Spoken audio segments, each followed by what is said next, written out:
Good afternoon, good evening, Oh, good morning, wherever you are in the world. This is hashtag Keep the Flame Alive, and we're talking about the relevance of Aikido and the efficacy of Aikido. Did I say that right, John? you did? Yep. Thank God for that. Okay. And my panel today is John Felix, Nate Innocente, and Rodney McLeod. Each of them are martial artists who I respect, and I'll tell you why later. I'll get them to introduce themselves a little bit, and then we'll take it from there. So Nate, you're the senior, and partially this interview was because of something you put on Facebook. So you go first. Well, to be fair, I think I was responding to something you put on Facebook. But thank you, Sensei. I am so my Aikido background.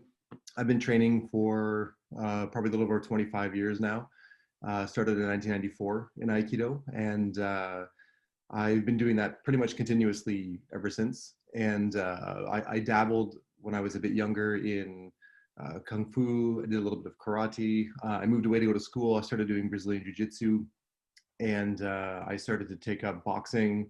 I did a bit of Muay Thai. I took a break from Aikido for about, I think it was about 3 years or so, 2 or 3 years, to focus on submission wrestling. But again, mostly in terms of martial arts background, I've been doing Aikido pretty much continuously. I used to work as a bouncer in university, so I did some door work for a couple of years. I did some security work as well, and that might come up later in the conversation. Okay, cool. John? Oh, it's good to be here today, senseis.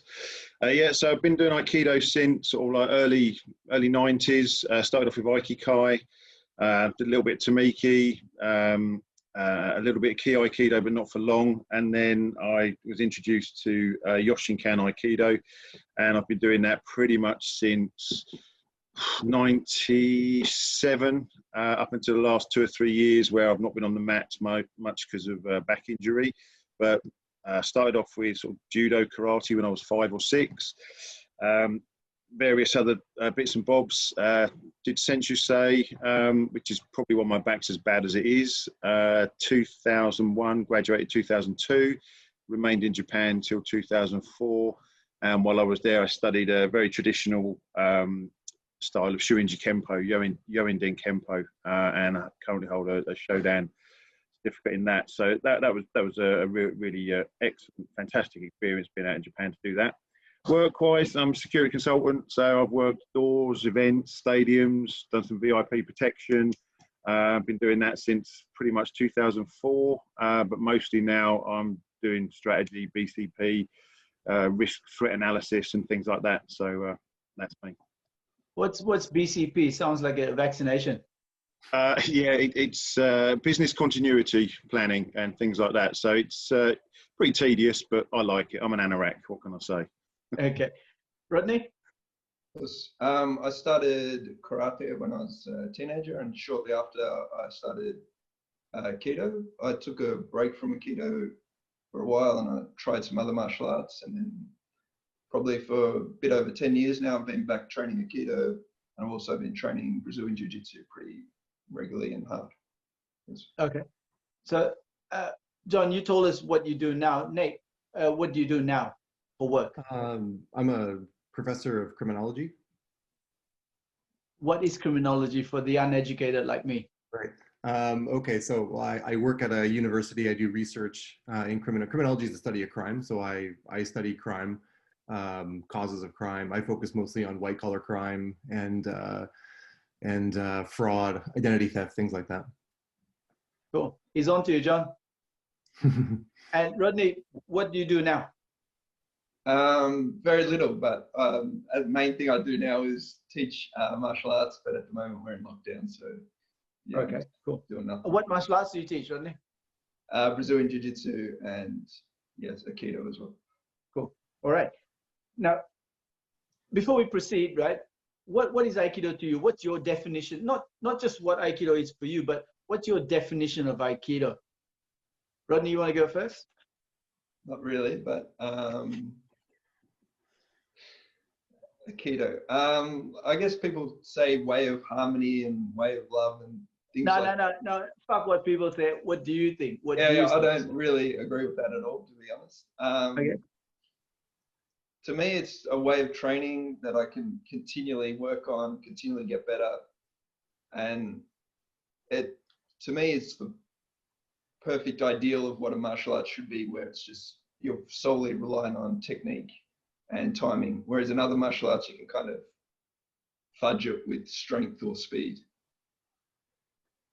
Okay, so you also said to be betterment is, did you use that word or my imagination? I don't think I said that, but You said to be better. to be better. To be better at what? To be better at Aikido? To be better at Rodney McLeod? Oh, okay. Just a better martial artist, though. Yes. Okay. All right. We're gonna have to find out what they mean by the word martial artist. Good. Nate? Yeah, tough question. So for me, martial arts, no matter what, including Aikido, have always been about two things. One being, I've always had an interest in the combative side of things.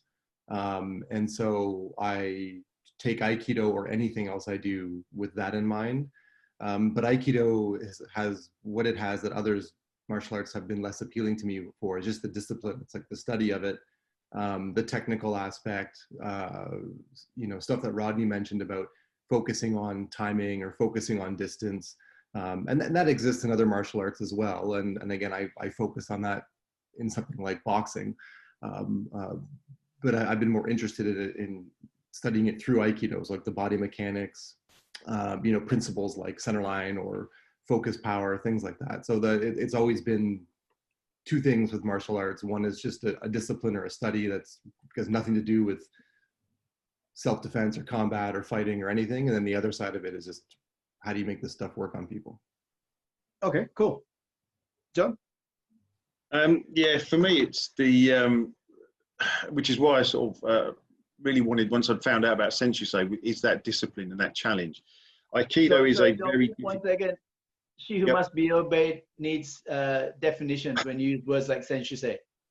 Okay, sorry, yeah. So the International Instructors Course, or the Tokyo Riot course, made famous by several books, Angry White Pajamas, and more recently, Suck It Up or Go Home, which I'm reading at the moment, which is very entertaining. But yeah, for me, it is that challenge. It is a very difficult martial art. We can probably talk about the complexities a bit later on, but it's not something where you can look at and do, right, in 18 months, I'll be a black belt. It's a constant challenge. It's very difficult to kind of get the nuances, and it's that constant strive. That's what the Aikido is for me. Having been quite a bruiser and a bit of a unit in my younger days, you could get away with strength to a degree in certain forms of karate and stuff, but you really can't with Aikido. And I like that challenge, that it's that, as Sensei Nate was saying, the application of the technique, the purity. The technique will always overcome the strength, but it's a difficult thing to learn, and that's why, albeit a recent hiatus through injury and stuff, but it's going to be back to square one for me, which is where the challenge is going to be. I can't rely on strength and my foggy memory of bringing back everything I have learned as a technique. That's the challenge for me. That's what it means to me. Okay, so now I want to talk about, each of you talked about the effectiveness of Aikido and the efficacy. Did I say that right again? Yep. How effective is it as a combat system? Now we take away, I know this is hard, but we're going to take all the peace, love, and mung beans out. We'll take the philosophy out, and we just look at the technique, the training of the technique, the teaching of the technique, and the execution of the technique. How effective is it as a combat system, as a martial system, whatever you want to use? Nate, you want to go first? Sure. Well, so first question is, to me, the counter question is, depends on what you want to use it for. It does depend on what you want to use it for. And this is where you get into these endless debates about what works and what doesn't and what's effective and what isn't. In general, for depending on your goals, the techniques are quite effective, but the system needs a bit of work. I think as it stands, if you are interested in a combative side of a martial art, if you're interested in being able to apply a martial art against a resisting opponent, you have to fight people. You have to put yourselves in situations where you're going to have to use it against people who don't want techniques to be used on them. So in that sense, our day-to-day training has a bit of a weakness, but there are other elements of the system that I think are effective in terms of focusing on body mechanics, a technical component. The techniques themselves, you know, some of them are more what they call high percentage than others. I think if you're in a situation where you're having to apply techniques to somebody, there are some that are just go-tos because they're easier to apply and so on. So I think it has a whole range of effective techniques. And if you train with the right people, you know, I mean, again, if you want to learn how to punch, go take boxing. But as far as Aikido goes, if you train with the right people, you can learn to hit pretty hard too. So it's got a lot of those things going for it. But again, as overall as a system, depending on your goal, I would say it needs a bit of work from the practitioner. Okay, I'm going to come back to that in a second. Rodney, you want to go next? Yeah, sure. I guess it depends what you mean by combat system, but if we're talking about something like a competition, I don't think it's effective at all for competition because we don't train competition. If you want to compete, you need to train competition. But in terms of if it's a self-defense scenario or basically just a self-defense scenario, I think it's every bit as effective as any other martial art. So, okay, we'll come back to that. John? So I'm going to answer that in two parts. So in terms of understanding or as a fighting system, if you're going to just take Aikido and Shudokan Aikido, I think how it's taught from your core movements, Kion Dosa, Kion Waza, etc., I think is really good because you're spoon-fed to a point of competency. I think that works really well as a teaching aid. In terms of a complete style, as a fighting style, I've got to be honest, I don't think any single martial art on its own is a complete fighting style because you can't prepare a real fight, you can't pre-plan it, and people will always surprise you. So it's an excellent grounding to put in your toolbox. And when I teach with the door supervisors and things like that, arrest, restraint techniques, whatever, it's a great thing to have in your toolbox, but it's not a complete martial art. And I genuinely believe that there isn't a single one system of fighting that is perfect for everything. But what you mix and match and how you adapt and how you apply, I think is the core principle of why Shudokan is effective as a system. Okay, so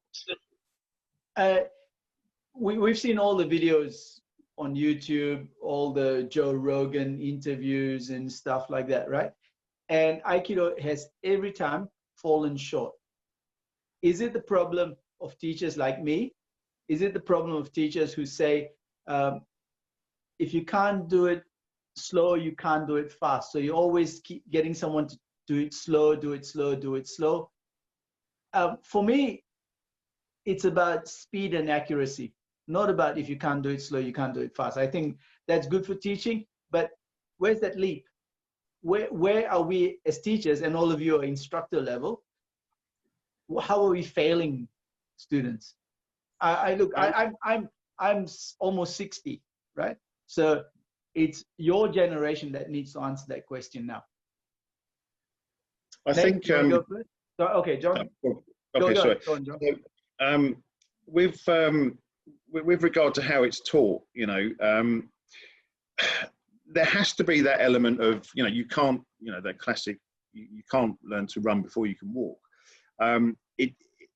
You have to go through that basic to understand the movement of how you apply certain things. I think what's really important is how you reflect that, because everyone is going to ask, right, does this work on the street? So when you get to Joe Rogan's and people like that, and they say it's not effective, and they show you a picture of a demonstration. A demonstration is only a demonstration. That cannot be applied or made any kind of comparison to a real fight. You're demonstrating your particular style, your certain techniques in a classical controlled environment. That cannot be then be taken as a comparison. That won't work on the street, because it's two separate things. You know, if you just had a demonstration, you said, right, and then you just had a fight, it would just be a mess. But that's what happens in reality. So you have to take that away to say, yeah, there's your demonstration. You know, people, for example, I know it's not Yoshinkan, but Christian Tissier, things like that. When you watch, it's beautiful to watch. Is it applicable on the street? Absolutely not, because it's a demonstration. So you have to teach a clear definition between what's being demonstrated as a, you know, when you have Chida Sensei, yourself, Joe Sensei, Darren Sensei, and all the top instructors. That's different to self-defense or applying it in a real situation. And there has to be a distinction between that when you're teaching. Okay, we're going to come back to that. Nate? You know, what I said at the outset, you know, when you asked about what Aikido means to us, and I said there's like the combative element that I'm interested in, and there's also like the martial discipline, Budo element. I mean, if you want to turn Aikido into a quote unquote effective combat system, then you can do that, but you just have to modify it quite significantly. You know, drop some of the Budo stuff, bring in some striking coaches and some submission wrestling coaches, and you know, make it look more like Tamiki Aikido, and then you can make it more effective as a combat system. But I think again, it depends on a couple of things, and in terms of, you know, are we teaching traditional Yoshinkan Aikido, and do people want to learn traditional Yoshinkan Aikido? Because if that's the case, then it matters less about it. I mean, of course, it always matters how you teach it. And I've got my own preferences about how people should be teaching Aikido. But one of the main issues with a lot of that comparison is what's the comparison group? Usually the comparison group is, you know, Aikido wouldn't be able to defeat a jiu-jitsu practitioner, or it wouldn't be able to beat a boxer. It wouldn't be able to beat a wrestler. You know, the is it effective in the street is probably a better test, because the odds are, if you're going to come into a situation of interpersonal violence, and here's the criminologist speaking, you're probably not going to be up against a trained person. The thing you have to be worried about is an armed person, and usually you're not going to know they're armed, and typically they're unless you yourself are armed, no martial art is going to be effective, or they're going to have limited effectiveness. And so if your go-to is wrestling and you grab somebody and take them to the ground and they're armed, you're in deep trouble. You're going to get cut pretty badly. And if you don't know they have a weapon, you're in trouble, no matter what. So I think in that sense, it depends on it always depends on what your comparison group is. I wouldn't take Aikido as a system into the cage. As Rodney pointed out, I don't think it's good for competition because it doesn't train competition, but it raises a lot of bigger questions, like why do you train in Aikido to begin with, and where do you want to use it? When I was a bouncer, the only thing I ever used was Aikido. I've never punched anybody, I've never kicked anybody. It was only ever Aikido. It always worked. Now I'm not a small guy, so that's probably part of it too. But it really is about speed and timing and irimi and all those kinds of things. So it's just a bigger question that I think needs to be unpacked a bit more. I've hit many people on the door. They just turned around and looked at me. You know how small your balls get when you throw the best punch you've got and the guy just stares at you? Not nice. Rodney, you go. Yes, I think it just depends on the context. So a lot of Aikido people have gone into a competitive type element and think they're going to win. And if you don't train competition, you're in the wrong context. So even if I'm a BJJ person and I go and challenge a boxer to a boxing match, the BJJ is going to be no good for that context. So because we don't train competition, it's silly to think we're going to work in competition. But a real, I guess, self-defense scenario, I don't think has anything in common with competition, because in that scenario, the other person is what I would say causing non-consensual violence towards you. So you're in a situation you don't want to be in, and they're trying to get in control. They don't want a fair fight, which is what a competition would be. If that makes sense. Yeah, look, you know, in my experience, no one attacks you unless they know they're going to win. Yeah, exactly. So that's nothing. You know, you also don't get a smaller person attacking a bigger person unless you got two people behind you, or you're not quite right in the head. Yeah, so this is nothing to do with competition. Yeah, but going back to all your answers, you've used the word traditional. And a lot of Aikido people hide behind that word, hide behind that veil called, we do a traditional martial art. You know, okay, let me put it this way, right? Aikido's got a bad rap. Everyone would agree with that, yeah? From all the videos and all the stuff that's out there. Do we have an obligation to combat that bad rap? Or should we just say, hey, c'est la vie, you believe what you want?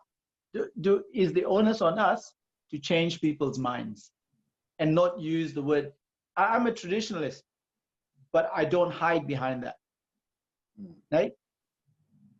Yeah, no, I like the way you put that.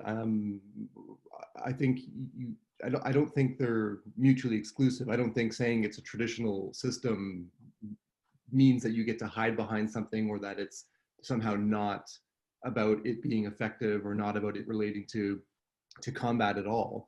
But I agree with you that a lot of people hide behind that.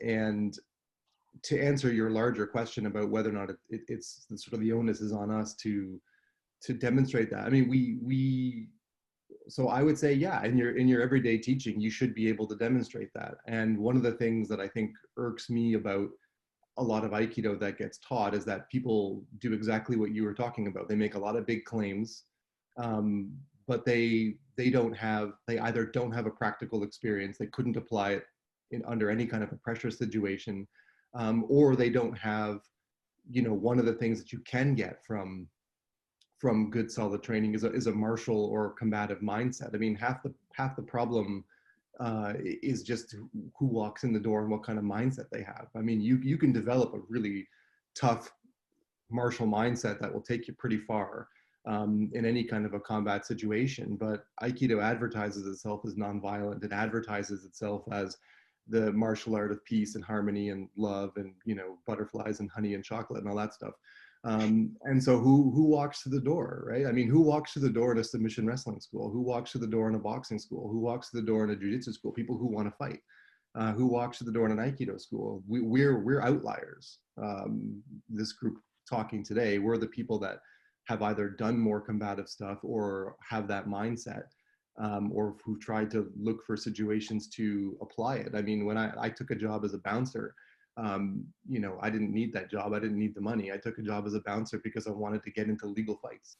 I wanted to see how Aikido worked in a situation that I had no control over or limited control over, where I didn't know the variables and I didn't know how many people were going to be involved or anything. It was exactly what Rodney described. It's not a competition. They're fights and you don't know what's going to happen. And I think that, you know, when you're teaching Aikido, you know, unless you have that background, then you have to state very clearly what it is you're teaching. If you're going to be traditional, that's fine, but don't make claims about you being able to apply it or it being effective if you've never applied it or you don't have that kind of mindset. Okay, good. Yeah, I would agree. Since I agree totally. Even when you see these adverts for, you know, the ultimate street fighting system, you know, and I can remember seeing some adverts years ago in either Black Belt magazine or one of those, you know, the ultimate street fighting system. And then when you kind of look into it, they're just breaking down traditional martial arts in a different, you know, and remolding it in a different shape. There's no, you're not looking at it going, this guy's just reinvented the wheel. Because if someone did that, as I said, and you had a single system that was absolutely perfect, every other fighting style would disappear other than those that are purely there for tradition, etc. So I think it is important that, you know, everyone that walks through the door has an interest innately into what this traditional style or fighting is, whether that be judo, karate, whatever. But I totally agree with what Nate was saying. It's down to the teacher, and we've mentioned this kind of recently in other discussions. It's that honesty. You can't go in and say, yep, I'm going to teach you Yoshingan Aikido. You don't need to go anywhere else. And if someone said that to me, I'd turn around and walk straight out the door. But you have to be honest about how you're going to deliver that. You know, you absolutely do. So having that experience in the background, you know, is vital, because there's always more credibility if you stood toe to toe, you've dealt with stuff on the street, you've dealt with stuff that is real, and away from competition, away from demonstrations or whatever, or katas, etc.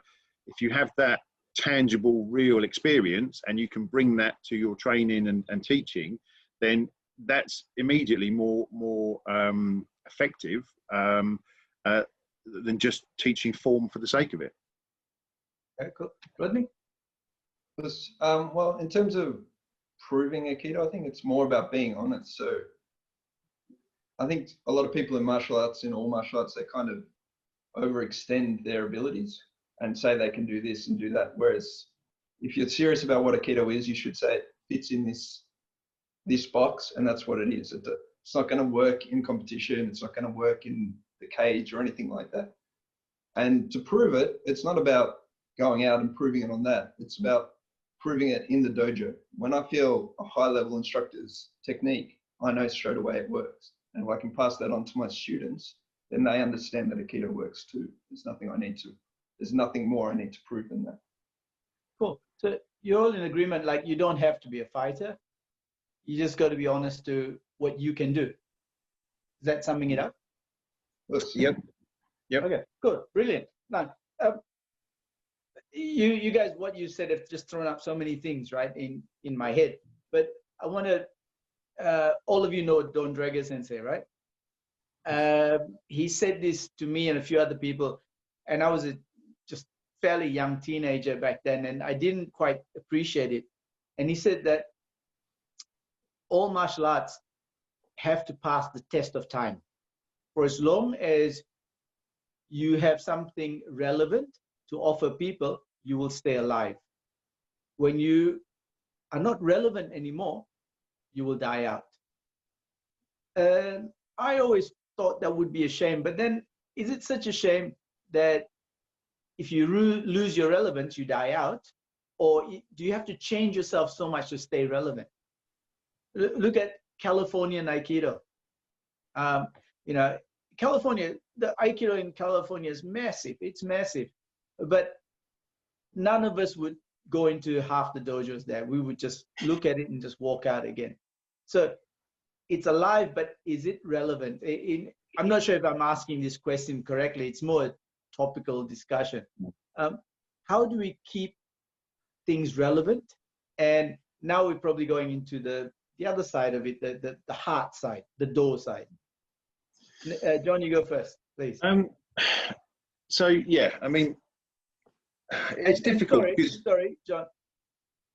If you can relate it to what you do now, please do so. Give me examples. Yeah. So, for example, I teach the physical intervention for the UK side of door supervisors. Have done for many years. So that's a very rigid structure that we have to use. Now, what they teach, you can tell it stems from pretty much nearly every.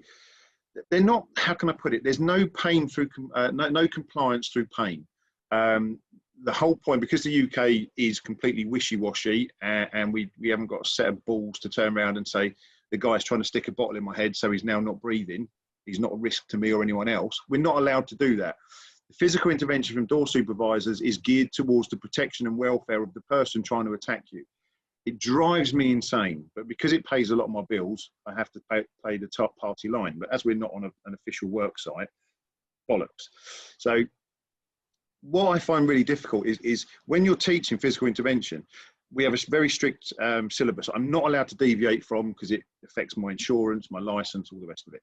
However, when we do arrest and restraint techniques outside of that, I can be honest and say to people, right, the relevancy of this is we know the preemptive, especially working on a door, the preemptive to violence, there's usually 2 or 3 steps, okay, that you can see that it's coming. You know, the way people stand, the way people sort of range and try and judge distances. And when you're experienced, you know what's happening, and you can pretty much tell, Nathan, I'm sure you'd agree, in about 90% of the time, you can pretty much tell whether it's all chat or whether someone is actually going to go through. Now, you can preempt that. So the relevancy that I found with using Aikido is the fact that one of the things that I found really, really useful is most things come and will try and be a grab because they want to get hold of you and then try and land a punch of some description.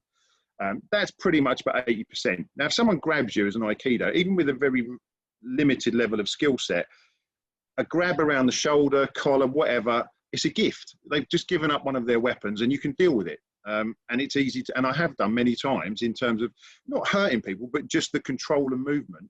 It's very, very effective. And if you're timing and you understand your distances, quite often you can deal with that attempt at a grab before they've even got hold of you. And it's really, really effective in that.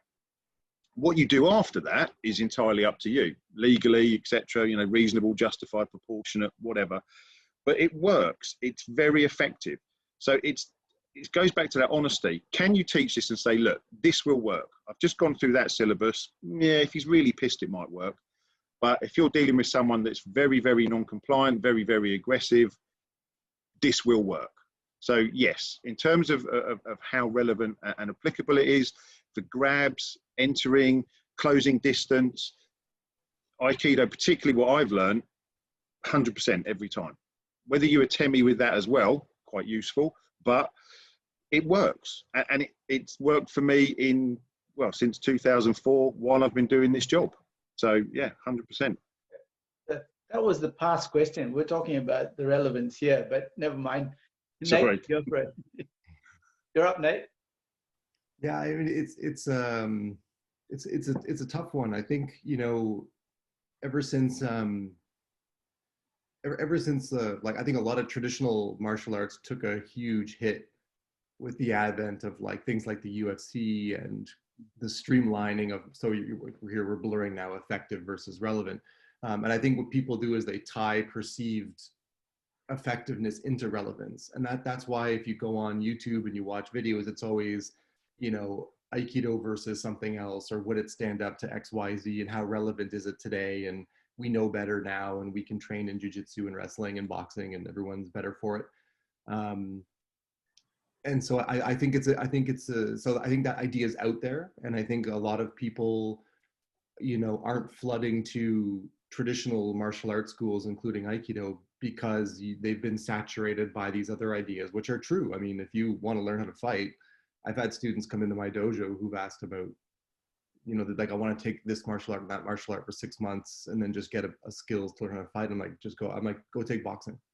Go take boxing for 6 months. You'll spend 4 months getting fit, and maybe you'll learn how to punch something, and that's all you need, if that's what you want. And so a lot of people don't see traditional martial arts as being relevant. And so again, I always say, what's the comparison group? You know, what's the backdrop or the context of relevance? And so one of them is people see effectiveness as like mixed martial arts. And if you're looking for competition or fighting, they're certainly far more relevant today for that purpose than Aikido is, and probably ever was. But as John pointed out, there's a whole variety of contexts that I don't think people realize in terms of what martial arts are relevant. The most relevant combat system you can learn is a weapon.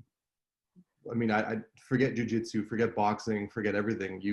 If you know how to use a knife, you win pretty much every time. But people don't think that way. A lot of people think of it as like, well, could it stand up to this or that situation? And if you're doing some kind of security, as John pointed out, you know, you don't want to be elbow smashing people in the face. You've got all kinds of, there's real life restrictions to what you can do. And so in those contexts, picking people up and slamming them into the ground isn't very relevant. In these modern confrontations, you're not going to be able to get away with that. Not in this legal context. And so in that case, it's highly relevant to these situations, because that's the reality of these situations. Most people that are working in security, and John knows way more about this than I do, and most people who are, you know, security, police officers and so on, they're not learning how to front kick people in the mouth. They're learning how to restrain people without injury to avoid legal consequences, to avoid damaging somebody and getting sued. And so I think as a system, it has all kinds of relevance. It's just a matter of opening people's eyes to what the comparison group is. And so you can find these arguments everywhere, and they ultimately boil down to, you know, people saying, well, traditional martial arts aren't as relevant as, you know, mixed martial arts or combat martial arts. And then somebody chimes in and says, well, okay, weapons. Now that's the most relevant martial art. If you're concerned about the realities of conflict and interpersonal violence, then don't even study martial arts. Just carry a weapon. All right, cool. Rodney? Yes. Hard act to follow that. Sorry. Hard act to follow. Yeah, it was. Well, I think some traditional martial arts and some styles of Aikido in particular probably aren't relevant anymore, and that'd be better if they didn't continue on. But in terms of how I see Aikido, I feel it's relevant because it's something you can train forever and keep improving. There's always something else. If you're in a martial art that's competition, there's a limited period of training that you have. And once that's over, you can still train, but you're probably never going to go back to that level of skill you're at when you were competing. Whereas something like Aikido, it's relevant because if you train hard and you're honest with your training, you're always improving. And you see that while in Yoshinkan, you see the high level instructors, they've always got something to teach you and their technique is amazing. And that's something to strive for that I don't see in other martial arts, particularly competition. Okay, go. Sorry, I thought John got my question wrong, but apparently my question wasn't right because all of you didn't answer it. No, your answers were great. It was a summation of the technical aspect. I'm moving on now. I'm talking about the relevance, and I want to discuss the do.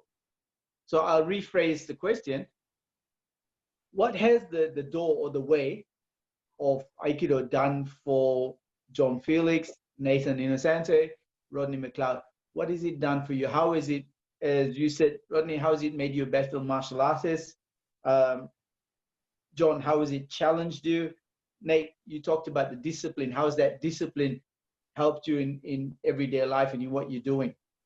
Okay, Rodney, you go first. Yeah. Okay.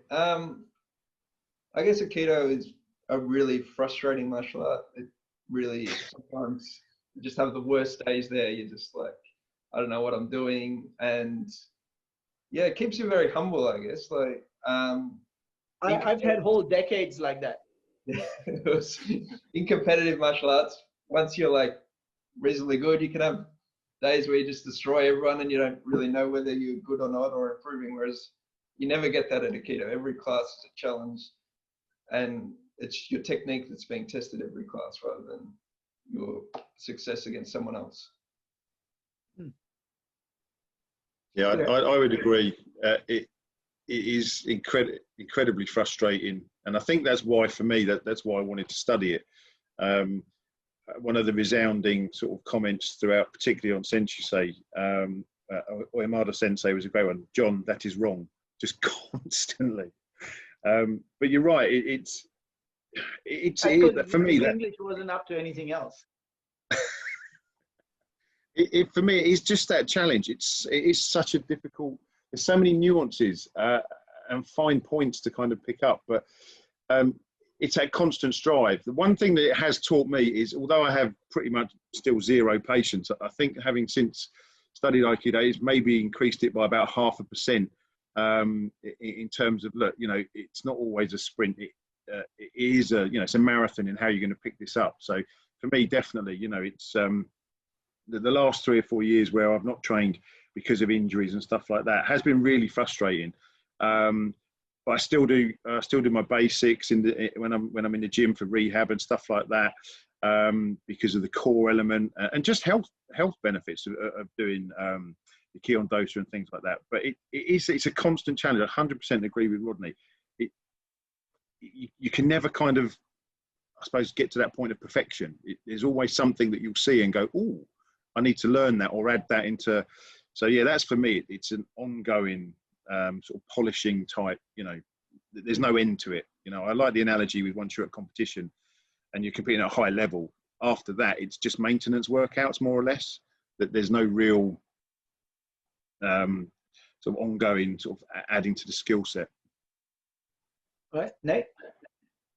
Yeah, so I think, I think they summed it up quite nicely. I mean, for me, it's always been, like, I use the word discipline, and I think that's sort of a synonym for the, you know, the kind of the frustrating and the studying and so on. For me, it's always been, I always found it very grounding. So it's something I could go to and just, you know, work out and grind it out. And I always like the sort of like the working out component of training and hard training and, you know, getting stronger. And and just like focusing on a technique and learning something, you know, even something small, like, oh, I think my hip position's not quite right. And so then I just grind that out for, you know, weeks, months, or years trying to get it right, and to focus on the techniques. And every time you think you've figured something out, there's another level to try to get to, and you just keep striving for these levels. And I think it's what, you know, what Rodney was saying earlier, is that, you know, you grab a high level instructor and they do something to you and you just realize how much further you've got to go still.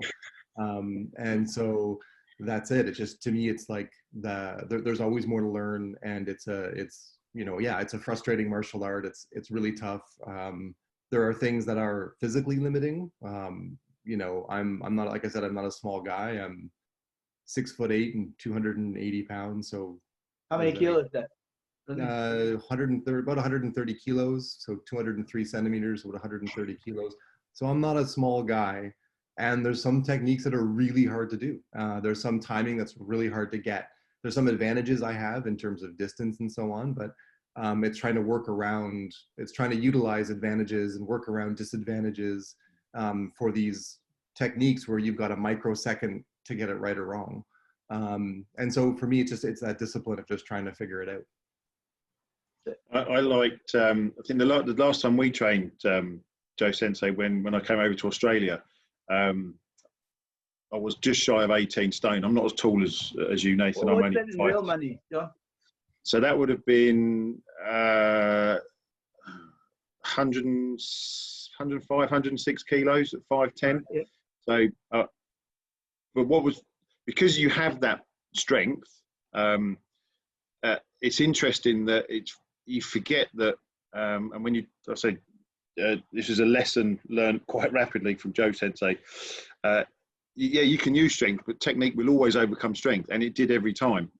So I still have the dent in the back of my head from where you proved that quite amicably, Sensei. So it's interesting. You're right. Having that muscle mass, great, because you've got strength. But when it comes up against a pure technique, yeah, it was interesting. And I know when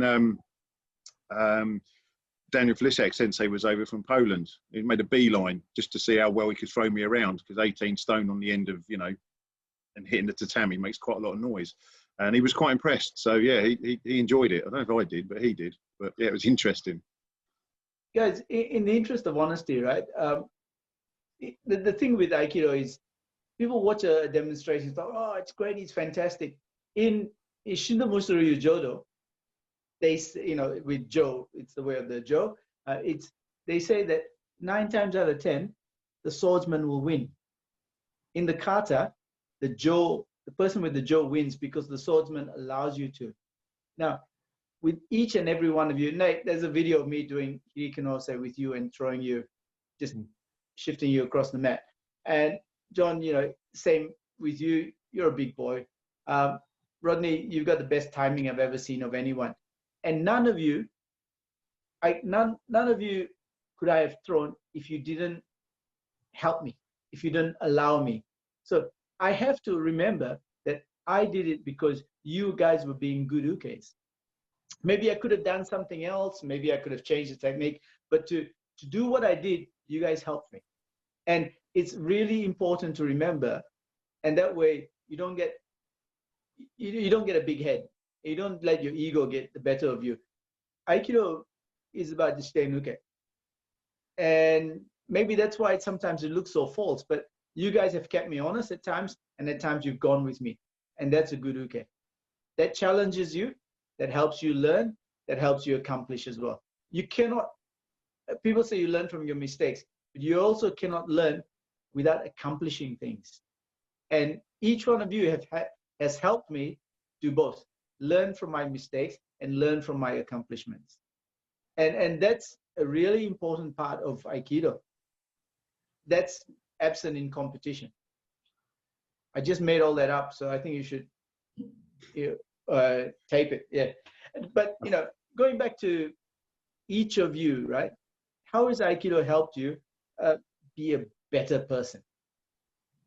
I mean, you don't have to talk about giving out alcohol and, you know, giving out drugs and stuff like that, but how has Aikido, in some small way or large way, help you improve yourself? For me, patience. John, you can go first. Yeah, I need a word. For me, definitely patience.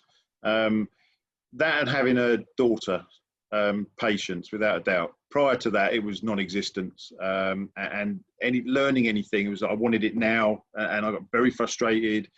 But it's definitely taught me patience. Whether that's made me a better person, that's debatable. You'd have to ask some of my friends. I haven't got many, so that probably answers it myself. Okay, cool. Rodney? I guess discipline, like the one thing you learn from Aikido is you don't get better unless you train regularly. So you kind of apply that to everything in life. So if you want to be good at something, you need to be disciplined and you need to just keep grinding it out. Rob Rosa, you taking note? Okay. Sorry, Nate, inside joke. Your turn. Yeah, I mean, I would say it's similar to Rodney. It was, for me, it's always been about discipline. It's given me something to focus on, you know, something worthwhile to focus on. And just, I mean, I've always been a bit disciplined. And so I think Aikido, it wasn't so much that Aikido made me disciplined, just that it fit my personality. And it allowed me to just dive into that. And so it gave me something to kind of latch onto and focus onto, and it gave a structure to, you know, my time and my life. I had a lot of different classes I could go to every week. And so I trained really frequently, especially when I was younger. But yeah, it was just really about that, the kind of the grit and the focus and the discipline. Cool. Okay, we're going to start to wind it up a little bit now. We've got one question for each of you. First one, what would your advice be to someone who runs a dojo, a teacher or whatever? In keeping it real is not quite the right question, but to, like you said, to be honest, what's your advice to them in instructing, in bringing up students, in running a dojo? What would your advice be to someone? So you don't start doing no touch Aikido and shit like that. What would your advice be? Nate, you go first. Well, my advice would be to, I think we've used the word before about being honest, but be honest with yourself. I've seen more ego in Aikido than I've ever seen in a boxing gym, because in boxing you can fight people and you can have an ego, but you're going to get your face punched in. In Aikido, we don't do that, and so people can run around with a lot of egos and a lot of dishonesty and never get challenged on anything on a technical aspect. And so I think it's just, you got to start with the instructors, and the instructors have to be honest with themselves. They have to be honest with what they know and what they don't know, what they can do and what they can't do. If you want to make Aikido combative as an instructor and you want to teach it as an effective thing, then make sure that you can back that up with knowledge or training or a martial mindset. There's lots of ways to get there. You don't have to just fight people all the time. That's probably the quick and easy one. But just be honest with what you're doing, be honest with what you're teaching. And it starts with instructors just being honest with themselves and what they can do and can't do. And if your Aikido is mediocre and you see some better Aikido, then drop your ego and your loyalties and go learn it. Just get better. All right. Rodney? Yeah, I agree very much with Nathan. It's mainly being honest. You've got to know what you can do, what you can't do as a student and a teacher. And I guess I see a lot of instructors sometimes overextend. They think they're very good at what they do in their box of martial arts, and they think they can extend and know about other martial arts when they really don't know what they're talking about and they're pushing beyond. So know what your specialty is, teach that, be honest about it. And if someone can offer you something from another martial art, don't have too much of an ego not to accept it, I guess. Okay, cool. John? Yeah, for me, it would be take out the stuff that you don't enjoy. I have, since leaving Japan and finishing Sensei, I've never done Soto Dosa. Just I'll argue whatever, but teaching it just because I don't enjoy it. But as a teacher, you know, you're always going to have more energy and more effort in the stuff that you personally find that you enjoy. And I'm not saying that you need to take out elements of syllabus for grading and things like that if that's what you're working to. But again, it comes back to that honesty. If you're not enjoying it and you don't believe in it, tell that up front. I tell people up front all the time, you know, that we have to go through this. This is the technique. This is the mechanics of it. so that you're happy that they've met that level of attainment, that you know that if they are going to be graded, you can go with that. But be honest about what it is, you know. And then Rodney hit the nail on the head. You know, there's so many bits that you'll see and you'll borrow and you'll take from other bits, from other styles, other arts, and other teachings.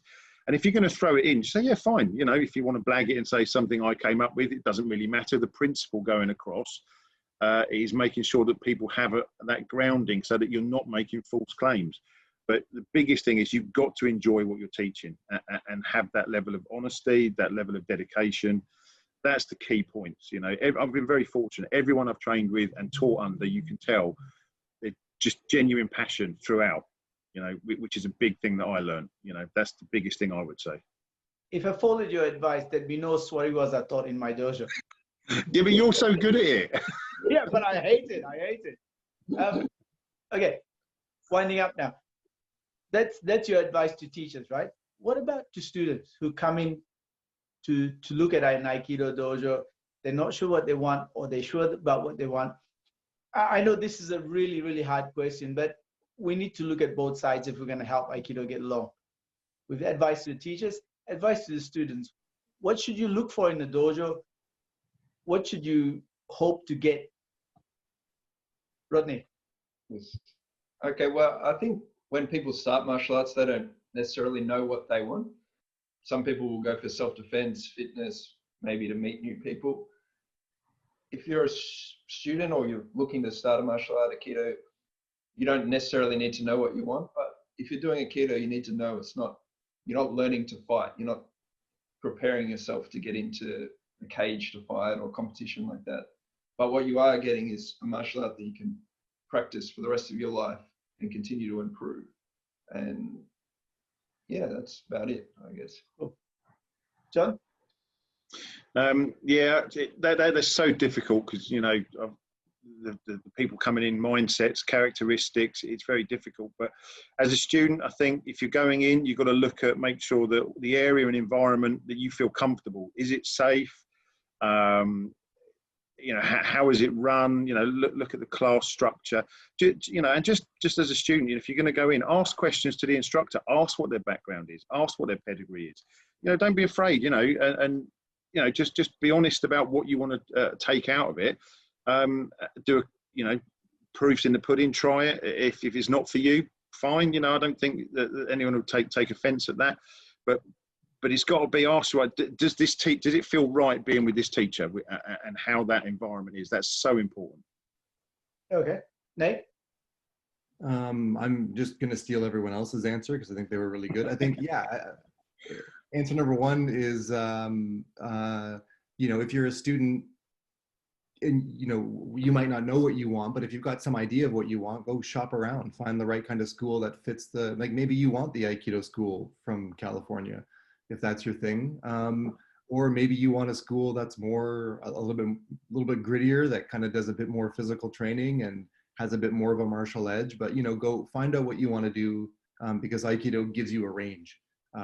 There's a huge range in it, for better or worse. You know, sometimes worse, but there's a range, and you can find what you want. But the thing I would say to people who go into martial arts is just have an open mindset. If, you know, I think a lot of people get stuck on, you know, this style versus style mentality, and then they rate martial arts based on that, and, you know, that kind of falls apart in the real world. And I'll just say that by analogy. I've got, you know, friends of mine who train at a very high level in the military, and they've got people amongst them who are competitive fighters and jiu-jitsu guys, and they bring in instructors to train. And one of the tricks they do while they're rolling and doing submission wrestling is the instructors will go around and put knives in people's backs, and so halfway in the fight the guy will pull a knife out. And if you ever want to see martial arts go to shit, introduce a knife, and it's like nothing matters anymore. It's just it's a survival fight at that point. And then half the times it's whether or not you can control the wrist, if you can get a hold of it. And so I would rather have a martial art where that's my repertoire than, you know, single leg takedowns are my repertoire. So I think there's a whole range of relevancy and effectiveness. And if that's your mindset going in, don't get caught up in this style versus style stuff. Like, find out what's going to work for the things that you're interested in, and explore a variety of martial arts, including Aikido. Okay, my final question to each of you. Nate, you first. Aikido is bullshit. It doesn't work. It's irrelevant. That's more of a statement. Well, statement, question, whatever. I've thrown it at you. Okay. I'm a complete stranger. I've come up to you. I found out you do Aikido. I look up to you like this and I say, Aikido is bullshit. It's irrelevant. It doesn't work. It's crap. I would say, yeah, you're right 50% of the time. That would be my honest answer is, yeah, it depends what you want to do. I wouldn't, you put an Aikido guy against a wrestler, they're going to get destroyed in a fight or a competition, but it depends on what you want to use it for. So how come you're comfortable taking people's money and teaching them that? It depends on what they come in to want to learn. Not everyone who takes a martial art wants to come in and learn how to fight. And I've turned students away at the door who've come in and said, I want to learn how to fight. And I said, you'll have a better time at a boxing gym. People who come in sometimes want to learn a traditional martial art. They want to learn the system. They want to learn the discipline. And if there are students among my students who are effective or who want to learn or have a more combat mindset or a martial mindset, then that's what we'll do. We'll work on those students who want to learn that stuff. And it's like any kind of teaching. I do teaching at a university. It's the same thing. You get 1,000 students in the room. They're not all there for the same reason, and they're not all at the same level. And so you cater your teaching to the different kind of students who want different things out of the martial art. And because Aikido offers a range, you can train hard and cultivate a combative mindset with some students, and other students are just there to get a workout. Other students are there because they were attracted to, the peace, love, harmony stuff. I don't teach that, but I'm happy taking people's money to give them a service that they want. Okay. John, Aikido is irrelevant. It's bullshit. It doesn't work. It's inefficient. Yeah, I'd probably say, well, okay, let's run through the lesson, then we'll find the bits that we can teach you, because I guarantee at the end of the hour, there's something you'll take away from this that you can apply. One of the funniest things, before I went to Japan, some friends came to an Aikido class with me. I wasn't an instructor, but they came and did a session, and one of them went back to work the next day and just said, yeah, I've been at Aikido, grabbed me, and his mate didn't, just kicked him straight in the balls. And I went, well, that's a lesson you've learned right there. Don't open yourself up to invitation. But yeah, I would say that come spend an hour, and then I guarantee you there'll be something you'll take away from this. You can't please everyone all the time, but that's the level of honesty. I'm not going to try and change their mind. If that's the mindset they've got to start with, cheeky shiranage on the pavement outside, probably not going to change their mind. It's just going to put them in casualty. Awesome. Okay, Rodney, Aikido is ineffective. It's irrelevant. It's shit. I think depending on the practitioner, you could say that about any martial art. So it's up to the practitioner to come to it with an open mind, put in the hard hours. And then if they haven't done that, if they've done that honestly and it doesn't work and they haven't got anything out of it, then they're free to say that about whatever martial art they want. But if you don't do that, you've got no place saying that stuff. Cool. Thanks, guys. It was a really difficult interview because my opinions are the same as yours, but I had to take the other side. Thank you very much, guys. Next interview on #KeepTheFlameAlive is with Chris Johnson. He's as elusive as the Yeti. Nate, when was the last time you saw him? It was years ago. Years ago. You guys, have you seen Chris Johnson? Yeah, see, there's my point there, right there. He's hard to catch, but he's a really interesting person, and that's going to be a great interview. Gentlemen, thank you very much. And I'm sorry about all the stuff-ups over the last couple of weeks. Truly my apology. And thank you very much. Os. Thanks, guys. Os. Thank you.